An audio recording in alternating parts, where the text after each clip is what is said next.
এটা হচ্ছে গাজার একটা কলকি। মাদ্রাসার ভিতরে যে এরকম একটা দৃশ্য দেখতে হবে আসলে আমরা কল্পনা করতে পারিনি।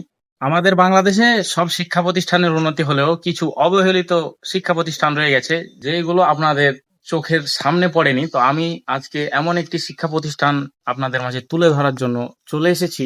বিশেষ করে এইখানে কিন্তু আমিও এক সময় লেখাপড়া করেছি। আপনারা দেখতে পাচ্ছেন সেই শিক্ষা প্রতিষ্ঠানটা কিন্তু এখনো সে ভাঙাচোরা অবস্থায় রয়ে গেছে। আমাদের উন্নতি হয়েছে, দেশের উন্নতি হয়েছে, কিন্তু আমাদের সেই শিক্ষা প্রতিষ্ঠানটার কিন্তু এখনো কোনো উন্নতি আমরা দেখতে পাইনি, বা এলাকার মানুষও কিন্তু এটা দেখতে পায়নি। তো আমি আজকে কথা বলছি আমাদের সেই চাঁপাইনবাবগঞ্জ জেলার গোমস্তাপুর উপজেলার বোয়ালিয়া ইউনিয়নের নরসিয়া লালগড় দাখিল মাদ্রাসা, যেটা নরসিয়া বাজারের পশ্চিম পাশে অবস্থিত।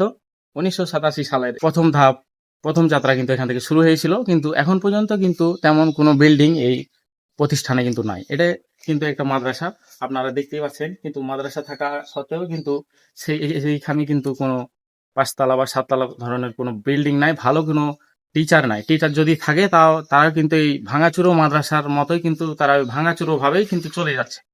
তো এগুলো আমাদের সরকারের অবশ্যই চোখে পড়া দরকার, বা আমাদের এলাকাবাসী যারা নেতাকতা আছে, বিশেষ করে আমাদের এমপি মহোদয় আছে, আমাদের চেয়ারম্যান মহোদয় আছে, আমাদের আছে মেম্বার মহোদয় আছে, তাদের কিন্তু এরা চোখে আনা দরকার।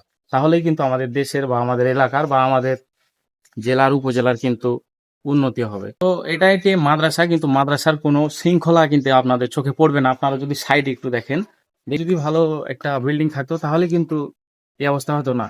এটা যে একটা মাদ্রাসা, আর এই মাদ্রাসায় এমন একটা চমক লাগানোর জিনিস আপনাদের মাঝে এখন তুলে ধরবো। বিশেষ করে কিন্তু এটা আসলে হওয়ার কোনো কথাই ছিল না। আপনারা দেখেন, একটু ভালো করে দেখেন, তাহলে বুঝতে পারবেন। এই যে এই জিনিসটা, আপনারা যারা এই জিনিসটার সাথে পরিচিত তারা কিন্তু আমাকে বলতে হবে না নামটি, তারা এমনিতেই বুঝতে পারবেন। কিন্তু যারা চিনেন না তাদেরকে আমি বলতেছি, এটা হচ্ছে গাজার একটা কলকি। মাদ্রাসার ভিতরে যে এরকম একটা দৃশ্য দেখতে হবে আসলে আমরা কল্পনা করতে পারিনি। বিশেষ করে এই মাদ্রাসাটি ভাঙাচুরা হওয়ার কারণেই কিন্তু এলাকার কিছু বখাটে পোলাপান কিন্তু এসে তাদের দৃষ্টি আকর্ষণ করে বলছি, যারা এই মাদ্রাসার দায়িত্বে আছেন। দেশের উন্নতি করতে হলে কিন্তু আমাদের সমাজের উন্নতি আগে করতে হবে, আর আমাদের সমাজের উন্নতি করতে হলে আমাদের শিক্ষা প্রতিষ্ঠানের উন্নতি আগে করতে হবে। আমরা অবশ্যই চাইবো যেন আমাদের এই নরসিয়া লালগড় দাখিল মাদ্রাসার যেন পাঁচতলা একটি বিল্ডিং হয়, সুন্দর একটি পরিবেশে কিন্তু এখানে লেখাপড়া হয়। এই গ্রামের মানুষ কিন্তু বহু দূরে দূরে বোয়ালিয়া যাইতে হয়, এখান থেকে 7 কিলো, বরগাছি যাইতে হয়, এখান থেকে 5 থেকে 6 কিলো। এখানকার ছেলেপুলে কিন্তু এখানে তেমন ভাবে পড়ে না। যাদের ফ্যামিলি খুব একবারে গরিব তারা কিন্তু এখানে ভর্তি করায় তাদের ছেলে মেয়ে। যারা একটু দেখা যাচ্ছে কোনো রকম চলতে পারবে তারা কিন্তু ওদিক বিদিকে ভর্তি করায়। কি জন্য? আপনাদের এলাকার প্রতিষ্ঠান, আপনাদের ছেলে মেয়ে যদি না ভর্তি হয় তাহলে কিন্তু বাইরের কোনো ছেলে মেয়ে এসে ভর্তি হবে না। তো আমি দৃষ্টি আকর্ষণ করব তাদের, যারা ভালো ভালো পর্যায়ে আছেন তারা অবশ্যই মাদ্রাসার দিকে একটু খেয়াল রাখবেন, তাহলে কিন্তু মাদ্রাসাটি সুন্দর একটি রূপে রূপান্তরিত হবে। তো আজকের ভিডিওটি যদি একটু মাত্র আপনার কাজে এসে থাকে, আপনাদের অঞ্চলের হয়ে থাকে, তো একটি লাইক করতে ভুলবেন না।